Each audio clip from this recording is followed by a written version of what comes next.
उनको गुस्सा आया, उन्होंने कहा कैसा ये खपती आदमी है। अच्छा जी, तो करबला में एक वक्त में ऐसा भी हुआ कि इमाम हुसैन के रोज़े को कुशादा करने का फैसला किया गया।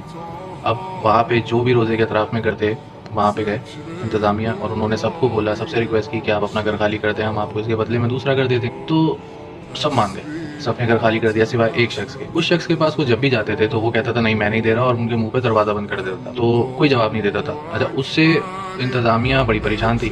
आखिर में ज़ाहिर है वो जाते, वो इसी तरह दरवाज़ा बंद कर देता, फिर जाते, फिर वो इसी तरह दरवाज़ा बंद कर देता। तो जब ये लोग हिम्मत हार गए, ये पाकिस्तान तो था नहीं कि ज़बरदस्ती करते, खैर वो हिम्मत जब हार गए तो उन्होंने किया ये कि उसका जो घर था ना, उस घर के अहाते को छोड़ के बाकी जितना आता था वो ले लिया। अब वो अलग से ही ना एक घर उसका रह गया था। अब उन्होंने अपनी कंस्ट्रक्शन शुरू की, खुदाई शुरू की। अच्छा, वो देख रहे हैं, वो अपनी खुदाई कर रहे हैं और वो बंदा अपने घर पे देने के बजाय पेंट कर रहा है, मरम्मत कर रहा है। जहाँ से दीवार टूटी हुई है, जहाँ से क्रैक आया हुआ है, वो सही कर रहा है। मजदूर आ रहे हैं, जा रहे हैं, तो वो देख के और परेशान हो रहे हैं कि यार, परेशान भी हो रहे हैं, साथ साथ वो तंग भी हो रहे हैं कि हमें दे देता, हम इसको इसकी जगह घर दिलवा देते, नया घर होता, तो इसको ये मेहनत नहीं करनी बड़ी उम्र में। तो उनको गुस्सा आया, उन्होंने कहा कैसा ये खपती आदमी है यार। ये चलता रहा सिलसिला। अच्छा, उनका जो इंतज़ामिया का एक हेड होता है, अब वो उसका ऑफिस होगा, वो देखते हैं एक दिन बूढ़ा ना, बड़ा ना टिपिकल जो अकड़ू फेस होता है उसके आदमी, बड़े मुतमईन चेहरे के साथ एक स्माइल करते हुए उसके पास आ रहा है। अब वो उसको देख के परेशान है, उसको तो उसको देख के गुस्सा आ रहा है, यार ये क्यों आ रहा है यहाँ पे, भाई मुझे चिढ़ाने आ रहा है। उस जो भी सोच चल रही हो, वो आया और उसको मुस्कुराते हुए यूँ करके उसको चाबी दे।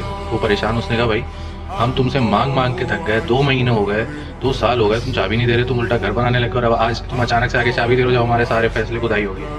उसने बोला आप समझे नहीं, पहली दफ़ा मेरे मौला ने मुझसे कोई चीज़ मांगी और मैं उसे ऐसे ही दे देता। फिर पता ये चला कि जब उसके पास आए ना, स्टार्टिंग में जब ये बात शुरू हुई थी, जब उसके पास वो लोग आए, तब उसने ये सुना, वो ज़ईफ़ हो गया था, रिटायर्ड था, सारी चीज़ें थी, तो उसने दोबारा काम मजदूरी शुरू कमाया, 8-9 महीने साल तक पैसा कमाया।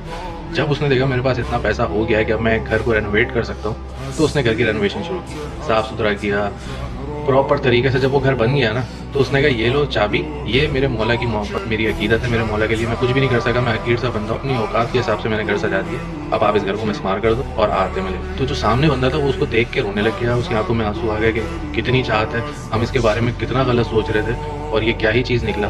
तो बताने का मकसद ये है मेरे भाई, कभी हम बोल देते हैं ना किसी को कि यार दिखावा कर रहा है, अकड़ू है, शो ऑफ है, आपको नहीं पता किसी के दिल में क्या चल रहा है, आप नहीं जानते। उसके दिल में मौला हुसैन के लिए, उसके दिल में अल्लाह के लिए, उसके दिल में हज़ूर सल्लल्लाहु अलैहि वसल्लम के लिए कितनी मोहब्बत अकीदत है। हमारे यहाँ तो फ़ौरन काफिर काफिर के फतवे लग जाते हैं ना, आपको नहीं पता।